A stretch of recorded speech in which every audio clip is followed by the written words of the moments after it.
네, 반갑습니다. 더블세페터스의 박세준 세무사입니다. 공급식이 들어가겠습니다. 공급식이 정말 중요하죠. 다 중요한 건데 이게 왜 중요하냐면 여러분이 문제 풀 때 이거 실무에서 당연히 엄청 중요한 거고 실기에서도 여러분 문제를 풀 때 이게 머릿속에 안 들어가 있으면 여러분이 과세 표준을 구할 수가 없어요. 계산 문제도 마찬가지지만 그렇기 때문에 이거는 어떻게 보면 제일 우리 부가가치세에서 기초가 되는 식입니다. 그래서 반드시 오늘 잘 이해하시고 암기하셔야 되는데 여러분 이해 다 시켜드릴 거예요. 다음에 뭐야 무조건? 암기하셔야 됩니다. 갑시다. 세금계산서 발급식이라고 합니다. 세금계산서 발급하고 발급받아야 되는 시기를 공급식이라고 하는데 이게 공급의 귀속 시기를 결정해서 과세기간을 결정을 합니다. 그래서 1기가 될지 2기가 될지 1기는 1월부터 6월이죠. 2기는 7월부터 12월입니다. 그쵸? 근데 만약에 또 2기가 아니야. 내년 1기가 또 될 수도 있는 거야. 연이 바뀔 수도 있다는 얘기예요. 그거를 결정하는 시기를 공급 시기라고 합니다. 자, 그래서 이렇게 제한가 인도됐고 대가를 이때 받았어요. 언제 대가는 이때 받았고 제한이 인도됐으면 만약에 세법에서 결정이 안 돼 있으면 우리가 이때 발행해야 될지 이때 발행해야 될지 그냥 마음대로 할 거 아니에요, 사람들이. 그러면 안 된다고. 반드시 요때 하게 돼 있어요. 제한은 인도하는 때입니다. 그걸 공부하자는 거예요. 자, 그래서 봅시다. 그래서 요거는 일반적인 경우 봅시다. 제한부터 오늘 용역 공급 장소까지 다 끝낼 거예요. 이번 강의에서.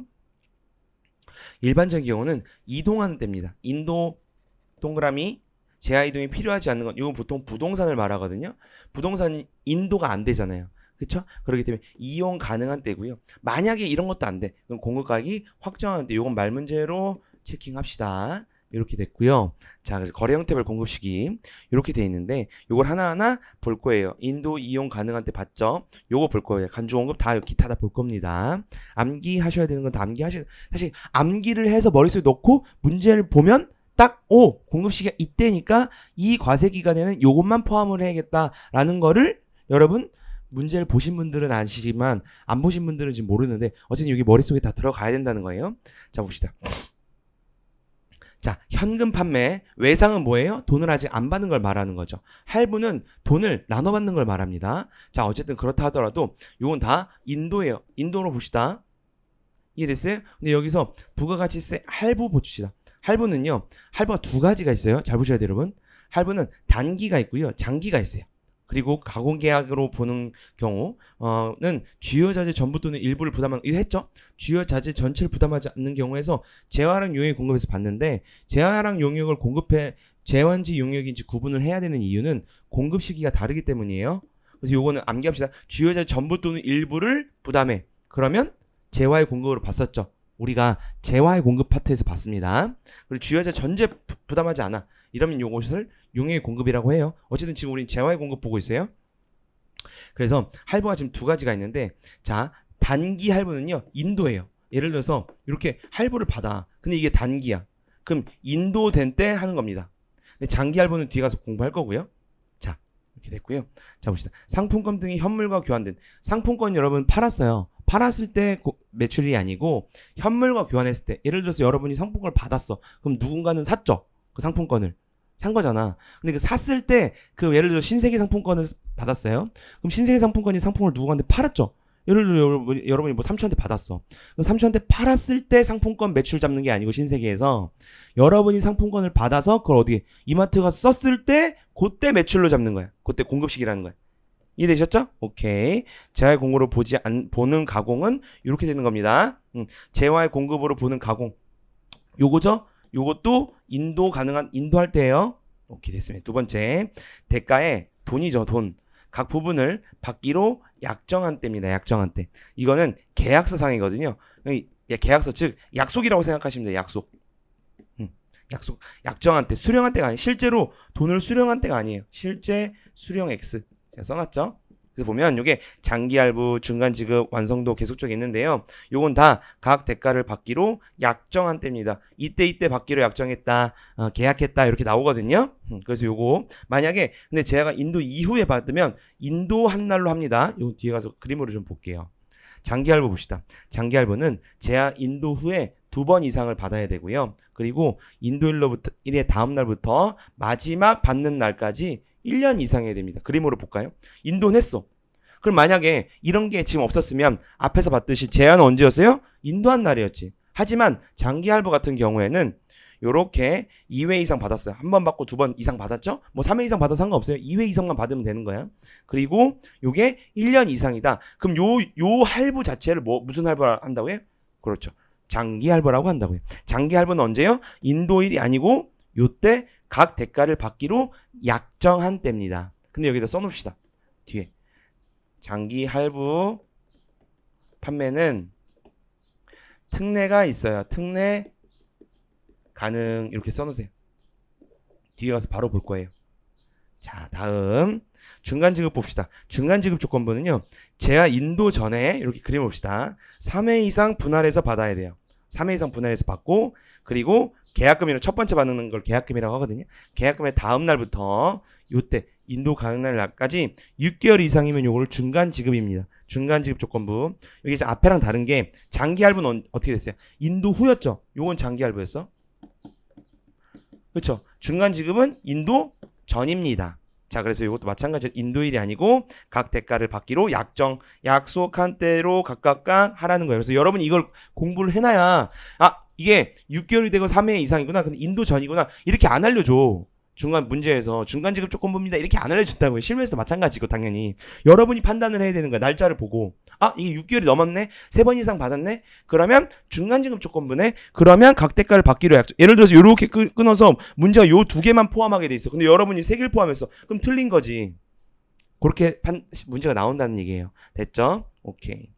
자, 그리고 완성도는요. 완성 비율에 따라서 각각 받기로 약정한 때입니다. 어렵지 않아요. 이거. 완성. 이때 완성도 이때 받기로 했다. 그럼 20% 완성할 때 발행하고요. 30% 완성할 때 발행하고 50% 완성할 때 발행하지요. 이런 겁니다. 이건 되게 쉽지. 근데 만약에 대가를 인도일 이후에 받기로 약정했으면 인도일이라고 합니다. 그 앞에서 지금 봤던 걸 제가 설명드리는 거예요. 인도 후에 받는 건 상관이 없어. 무조건 이때로 그냥 귀속시켜버립니다. 됐죠? 계속적 공급 봅시다. 계속적은요. 계속 공급하는 걸 말하는 거야. 재화를 계속 공급하는 거는 되게 한정돼 있어요. 전력, 가스 이런 겁니다. 전기는 계속 공급하죠. 그런 거를 언제 공급해를 확정할 수가 없어. 그래서 각 대가를 받기로 약정한 때를 공급한 때로 보는 거예요. 이해되셨죠? 자, 간주공급 봅시다. 우리가 간주공급 어렵다. 간주공급죠? 공급 시기는요. 자, 자가공급 중에서 이렇게 외웁시다. 면비판. 이제 제가 이해를 했으니까 면비판 계사패 이렇게 외우세요. 알겠죠? 제가 뒤에 제가 간주공급에서 이제 설명 안 드렸던 게 이해를 해야 돼 일단. 알겠죠? 그리고 암기야. 면비판 계사패 앞에 저도 이렇게 외웠습니다. 면세조용 비영업용 수용차 판매 목적 타점점 발전 개인적 공급 사업상 증여 폐업 시장 존재.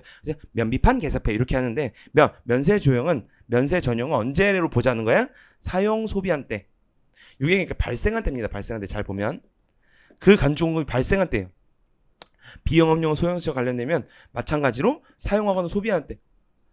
그 자동차를 사용한 때죠. 면세로 사용한 때. 됐어요? 판매 목적 타점점 반출 동그라미 하고요.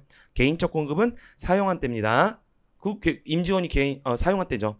그리고 사업상 증여는 증여한 때고요. 폐업은 폐업이 어렵지 않지. 말 문제가 나온다고 여러분 이렇게. 그러니까 단순 암기하시면 됩니다. 자, 재화의 수출 봅시다. 재화의 수출 및 수입은요. 이렇게 됩니다. 내공물품 직수출은 무조건 선적일에 선적일 동그라미 별표. 제가 저번 시간에 수입할 때요. 어떻게 했어요? 선적됐을 때 수출된 거로 본다 그랬죠. 근데 선적되지 않은 건 선적 X인 것은 수출이 아직 아니라 그랬어. 이해되세요? 기억나시죠? 그게 이것 때문이야. 선적일에 뭐 한 거야? 팔렸다고 보는 거야, 외국으로. 언제 외국으로 팔렸는지 모르겠어. 배 실은 날이야? 아니면 뭐 그걸 포장한 날이야? 아니면 이게 진짜로 실제로 배가 떠서 그때 도착한 날이야? 그런 게 중요한 게 아니고 부가세에서 먼저 무조건 선적일. 됐죠? 오케이. 그래서 이렇게까지만 하고 재화는요. 수입은요. 수입신고 수리일입니다. 만약에 여러 개 되시는 분들은 요거까지만 좀 합시다. 이렇게 해서 외국에서 재화가 인도되는 때, 이건 이제 사실 영세율이 좀 이게 연결돼서 되는 내용인데, 만약 여러 개 되시는 분들은 이것만 체크하세요. 외국에서 재화가 인도되는 때. 됐죠? 그리고 공급가액 확정된 때는 이것만 위탁 판매 수출. 위탁 판매 수출이 아마존입니다. 아마존. 대표적인 게 아마존이 뭐예요? 우리나라 사업자가 아마존에 물건을 맡기고요. 그 아마존에서 파는 거잖아요. 그래서 그거는 그 팔았을 때 금액이 다 다르거든요. 공급가액 확정될 때 그때입니다. 대충 이렇게까지만 여러 개 되시는 분들은 요거 2개 더 체크합시다. 넘어가고요. 자, 근데 만약에 수출인데 뭐 이런 장기 할부나 중간 지급이나 이런 거 상관 무조건 뭐라고? 무조건 수출은 무조건 뭐? 선적일로 암기하시라고 했어요. 됐습니다. 자, 요거 좀 지엽적인 건데 여력 되시는 분들은 암기합시다. 말문제로 나올 수 있어. 리스는요. 리스 물건 공급자가 요렇게 공급한 때입니다. 다 띄워놓고 볼까요? 이렇게. 요렇게 공급한 때를 공급 시기를 하고 내국 신용장 아직 공부 안 했어요. 우리 영세율에서 공부할 겁니다. 요거는 제아가 인도될 때 요것도 별표 무슨 말인지 모르지만 암기 내국 신용장 가서 설명드릴 거예요. 내국 신용장에 의한 공급은 이게 국내 거래, 국내. 우리나라 국내 거래인데 영세율을 적용하거든요. 무슨 말인지 하나도 모르죠. 영세율을 공부해야 됩니다. 어쨌든 근데 영세율은 인도 이게 되게 독특한 거예요. 우리나라에서 인도된 때를 공급 시기로 본다는 거고 폐업일 이유는 폐업일이고요. 무인 판매기 자판기죠. 현금을 인출한 때입니다. 우리가 샀을 때가 아니고 현물주의 이행이 완료된 때. 조건부는 조건선치나 기한인 경우가 판매 확정시입니다. 됐죠? 암기하시고요. 용역 봅시다. 용역을 지금 제 말을 이렇게 다 이해를 했으면 용역은 쉬워요. 자, 일반적인 경우에는 영무의 제공이 완료된 때. 여러분 재화는 인도된 때였죠. 영무는 제공이 완료된 때. 길게 늘어뜨려서 상관없어. 그래도 그 용역이 끝나는 때, 완료된 때입니다. 아니면 재화시설물이 사용되는 때예요. 됐죠? 근데 각대가를 받기로 약정한 때 있죠. 요거 똑같아. 장기나 중간이나 완성이나 계속. 요건 제가 설명드릴 필요가 없어요. 왜? 재화랑 완전 똑같습니다. 요건이. 됐죠? 근데 완성도 대표적인 예가 건설공사예요. 건설을 하면 완성 비율에 따라서 이거 건설이 1, 2년 하는 게 아니라 3, 4년 하는 것도 있잖아요. 어쨌든 길게 하잖아요, 여러분. 그러니까 완성 비율에 따라서 계약서에 씁니다. 그래서 그거를 건설공사는 그래서 완성도 지급 조건부에 예시가 되는 거고 뭐 계속적인 공급 뭐 유지 보수 계약 부동산 임대가 대표적이죠. 어쨌든 요거는 뭐 암기하실 건 아니고 자, 여기서 예정신고기간 종료일 또는 과세기간 종료일 이렇게 여러분 말문제로 나오거든요. 그거는요. 여러분이 알고 있는 발생주의예요. 무슨 말인지 볼게요. 이런 것들이 발생주의인데 간주임대는 써놓을까요? 요거는 보증금에 세금을 부과하는 거예요. 세금 부과. 여러분 좀 어려워요. 여러분 부가세가. 그죠? 여러분 표정이 보인다. 이게 도대체 뭐야? 여러분 제가 말씀드렸어요. 그래서 이 전체 제가 다 올려드렸잖아요. 부가세까지 다 올려드릴 거거든요. 끝까지. 간이가세제까지. 그럼 그걸 한번 들으면 지금 첫 번째 들은 사람은 나 너무 진짜 안 맞나? 그렇게 생각할 거야. 그럼 이제 그렇게 포기하면 끝인 거지. 뭐 없어. 그럼 더 이상 할 게 없어. 하지만 그걸 좀 버티고 또 듣고 또 듣잖아요. 그럼 이제 좀 이게 좀 머릿속으로 와닿아. 저도 처음에 세법 공부할 때 3번, 4번 들었어요. 똑같은 걸. 전 세무사잖아, 심지어. 이 세법 가지고 먹고 사는 사람인데도 처음에 그랬다고. 알겠죠? 자, 간주임 어려울 것 같아서 여러분. 계속 어려운 게 나오니까. 좀 생소한 거죠. 여러분. 어렵다기보다 이건 생소한 거야, 생소한. 우리가 잘 몰랐던 거지. 간주임대료라는 게 보증금의 세금 부담하는 겁니다. 실생활이나 회계에서는요, 보증금에 부담하지 않아요. 보증금은 돌려받는 거기 때문에 뭐 실생활이나 회계에서는 아무것도 하는 게 없거든요. 세법에선 보증금에도 세금을 부과해. 그걸 간주임대료라고 해요. 이렇게만 압시다. 그리고 둘 이상의 과세에 걸쳐 둘 이상 과세 기간이면은 일단은 1기랑 2기라고 봤을 때 요렇게 뭐 이렇게 공급을 하는 거죠. 그쵸? 그걸 부동산 임대하고 선불 후불 한 번에 받는 건데 처음에 받거나 나중에 받거나인 거지. 됐죠? 그리고 일정한 용역을 둘 이상에 걸쳐서 대가를 선불. 이걸 대표적인 게 헬스거든요. 헬스가 끊으면 이번에 한 번에 끊잖아요, 여러분. 한 번에 끊으면 그걸 한 번에 매출을 잡아야 될까? 를 결정하는 게 공급시기라고 했잖아. 그쵸? 마찬가지야. BOT 요거는 말로만 하세요. 자, 그래서 보면 이게 이겁니다. 발생주의라는 게 초월산입, 말월 불산입. 만약 얘를 2월 10일 헬스로 봅시다. 헬스가 제일 편해. 여러분 이야기가. 여러분 헬스장 가서 1년치 끊었어. 그럼 헬스장에서 1년치 한 번에 매출을 잡지 않아요. 어떻게 하냐? 여러분 2월 11일에 갔어. 그럼 사실 요번 1기 1월부터 6월 거 부가세 신고할 때 만약에 예를 들어서 100만 원을 받았다. 120만 원을 받았다라고 합시다. 120만 원을 받으면 120만 원 긁힌단 말이에요, 여러분. 근데 그걸 한 번에 다 잡는 게 아니고 어떻게 해요? 요때 요 기수에 발생한 것만 가는 거지. 이해 가요? 그래서 이 120만 1년치를 어떻게 하는 거야? 12분의 5로 하는 건데 5를 어떻게 해? 2월부터 보는 거지. 근데 2월 11일이잖아요, 여러분. 2월 11일부터 시작하면 2월은 사실 1일부터 한 게 아니죠. 근데 1일부터 보자는 거야. 2월 1일부터 했다고 보자는 거야. 그걸 초월이라고 해요. 초월은 산입한다는 거야. 그 내년에 갔을 때 2월은 포함하지 않는 거. 말월 마지막 월은 불산입하자는 거야. 첫 번째 달은 그냥 2월 1일이 아니고 2월 뭐 13일이어도 2월 1일로 보자는 거예요. 그걸 초월이라고 합니다. 그래서 발생주의 이렇게 해서 요걸 암기하시면 돼요. 요거를. 됐죠? 오케이. 공급시 특례 중에서는요. 간단하게 볼 겁니다. 요것만 볼 거예요. 선발급 특례가 있어요. 지금 우리가 지금 공부한 것처럼 모든 공급 시기는 이제 모든 거래는 그 공급 시기를 지켜야 돼요. 그런데 선발급 시기 특례가 있어요. 무슨 말이냐? 우리가 예를 들어서 공급 시기가 이때야. 지금 공부한 예를 재화 인도로 봅시다. 재화 인도 이때 했어요. 그런데 일정 요건이 되면 요때 세금 계산서를 발급하는 때로 바뀌어요. 변경. 어렵죠, 여러분. 어려우니까 여러분 그 시험이 가치가 있는 거예요, 여러분. 변경되는 걸 말하는 거예요. 변경될 수 있어. 변경은 이때밖에 안 돼요. 공급시기 특례. 나머지는 다 우리가 지금 앞에서 공부한 공급시기대로 세금서 발급을 해야 됩니다. 자, 그래서 보면 발급하는 때로 공급시기가 바뀌어요. 요렇게. 언제의 경우? 요 1번의 경우 가봅시다. 요런 건데, 자, 요것만 봅시다. 대가를 선수령해. 대가를 미리 받아. 즉, 이때 하는데 지금 지우고. 대가를 공급시기가 이때야. 인도야. 그럼 여러분 인도 됐을 때 돈을 받거나 하는 거잖아요. 그죠? 근데 만약에 인도 되기 전 우리가 재화를 주고받기 전에 돈을 이때 받는 거야. 대가를. 그러면 대가를 받은 때가 아니고 여러분 세금 계산 발급 대가를 주고받았어. 대가를 주고받으면 자 이제 매출자가 주고받았으니까 이제 세금계산 발행하자. 그럼 세금계산 발행한 때로 바뀌는 거야. 무슨 말인지 모르겠지. 여러분 이게 공부한 사람 몰라 이게. 실무 나와야 안다고 이거를. 근데 어쨌든 실무 나온까지 제가 얘기할 필요 없잖아요. 그죠? 그래서 만약 과세 기간이 이렇게 있으면요. 과세 기간이 바뀔 수 있어요, 이거는. 이게 실무 얘기예요. 어쨌든 실무 얘기 어쨌든. 어쩔 수 없죠. 우리 공부했는데 어떻게 하겠어. 그렇게 되는 거고. 자, 그래서 요렇게 어떻게 한다고요? 공급 시기 이때가 실제 우리 재화학 같은 게 인도 이때인데 이때 세금세 발행을 해야 돼. 근데 대가를 미리 주고 받았어요. 그러면 여러 그 매출자가 세금세 발급한 시기로 변경된다는 얘기야. 됐어요? 이건 여기까지 정확하게 아셔야 되는데 밑에 거는 지금 지역적이긴 한데 혹시 말문제가 나올 거 낸 거야. 제가 넣은 거야. 대가를 무조건 받아야 되는데 공급시기 발급한 다음에 7일 이내 받아도 돼요. 그럼 요때를 공급시기로 변경시켜줘요. 자, 7일 암기하시고요. 30일 암기합시다. 세금 계산 발급한 다음에 30일 이내 대가를 받기로 약정했어. 이건 약정입니다. 그럼 이것도 돼. 그리고 마지막에 원래 공급시기랑 세금계산 발급한 시기랑 돈 받은 시기가 동일 과세 기간이 돼요. 이건 좀 지엽적인 거예요, 여러분. 2번, 3번, 4번은 여력이 되시는 분만 암기합니다. 그리고 만약 조기환급 같은 경우엔 요게 30일 이내여야 돼. 여기까지. 힘들다. 됐죠? 그럼 우리가 지금 공급시기 특례까지 다 본 거예요. 여기 요거까지만 하면 장기할부랑 계속적은요. 아까 장기할부랑 계속적은 어떻게 됐어요? 네가 이때 인도하더라도 이때로야. 이때 대가를 받기로 약정한 때라 그랬잖아요. 그쵸? 그런데 이렇게 되면 문제가 있다. 현대자동차나 기아자동차 봅시다.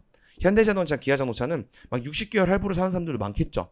응? 그러면 60개월 할부면 1년이 넘잖아. 60개월이니까 1년이고 2번 이상 받았죠. 그러면 60번 받은 거야. 장기 할부야. 그럼 각각 받기로 약정한 때에 매번 세금 계산 발행을 해야 돼. 그럼 만약 60개월 할부면 60번을 다 발행을 해야 돼요. 이거 힘들어 안 힘들어? 힘들지. 그래서 그런 사람 그렇게 힘든 회사는 어떻게 하라는 거야? 요때 발급 한 번 하라는 거야. 알겠죠? 그리고 폐업시 특례는 폐업일입니다. 폐업일. 그리고 폐업일이에요. 폐업일. 폐업일로 귀속이 되는 겁니다. 됐죠? 오케이. 자, 그래서 공급시기 끝났고 공급 장소는 간단해서 제가 끊기가 뭐해서 한 번에 여기서 찍겠습니다. 공급 장소는요. 우리나라의 과세권을 결정하는 거예요, 여러분. 국제 거래가 많겠죠. 과세가 우리나라에 있는지 없는지를 판단하는 거거든요. 과세는 우리가 0%도 포함이 되는데 어쨌든 재화의 공급 장소는요. 이것만 합니다. 이동이 시작되는 곳이에요. 우리나라에서 팔았어. 그럼 이동이 시작되는 곳은 어디야? 지금 우리나라한테 과세권이 있는 거예요. 됐죠? 이동이 필요 없어. 그럼 공급 시기에 재화가 있는 장소야. 예를 들어서 부동산인데 미국에 부동산이 있어요. 근데 우리나라 사람이 샀어. 누가 과세할 것 같아요, 여러분? 우리나라 과세하는 거야? 우리나라 사람이 샀다고요. 그러면 어떻게 해야 돼? 판단을 못하자. 이걸로 판단하는 겁니다. 공급 시기에 재화가 있는. 그럼 뭐야? 미국에 있는 거야. 그래서 우리나라는 과세권이 없는 거예요. 이해됐어요? 오케이. 용역 공급 장소는 영무가 제공되는 곳입니다. 제공되는 곳이 우리나라야. 우리나라 과세할 수 있는 거지. 그쵸? 국제연속료 요것만 봅시다. 나와 여러분 요거에. 비거주자 외국법인이 제공하는 거. 무슨 말이냐면 여기 쓰세요. 편하게. 외국 비행기야. 외국 비행기라고 쓰세요. 예를 들어서 아메리카 투어리스트. 아메리카 투어리스트는 가방이구나. 자, 나 에어플랜? 뭐 있잖아, 그거. 미국 비행기. 기억이 안 난다, 이름이. 미국 비행기야. 미국 비행기가 우리나라에 와요, 안 와요? 오잖아. 미국 비행기가 우리나라 인천공항 안 와요? 우리 대한항공, 아시아나항공이 있는 게 아니잖아. 다른 나라 비행기도 엄청 오잖아. 왔어. 비행기, 인천공항에 비행기가 왔어. 그러면, 그걸 어떻게 할 거냐, 장소를. 여객이 탑승 적재되는 장소야. 그러면 여객이 탑승 화물이 적재되는 장소는 인천국제공항이죠. 아무리 비행기가 미국 비행기여도 우리나라잖아. 그럼 과세권이 누구한테 있는 거야? 우리나라한테 있다는 거야. 이해가요? 대신 뒤에 가서 보면 이건 0%입니다. 0%로 해줘요. 과세를 하긴 하지만 0%로 해주는 거야. 그건 어쨌든 나중 얘기고, 어쨌든 장소는 뭐라는 거야? 우리나라기 때문에 과세권 어쨌든 우리나라한테 있다는 거야. 반대로 우리나라 비행기 대한항공이 미국에 갔어. 미국에서 어쨌든 다른 나라 외국에 갔어요. 그러면 그 나라에 있기 때문에 우리나라 과세권이 없는 거야. 이해가요? 대신에 거기서도 0% 해줘요. 어쨌든. 그래서 오늘은 여기까지 하고요. 전자적 용역은 용역을 공급받는 사업장의 소재지. 여기까지만 하시. 무슨 말인지 몰라 이건. 암기해야 돼 그냥. 이건 사실은 뒤에서도 중요한 게 있어. 전자적 용역 미국에서 이제 외국에서 발행한 공급하는 외국 용역이거든요. 어쨌든 그건 넘어가고요. 사업장 우리나라의 사업장 소재지라고 생각하시면 돼요. 됐죠? 오늘 여기까지 하겠습니다. 뻔뻔해준 세페 떠세 박세준 세무사였습니다. 감사합니다.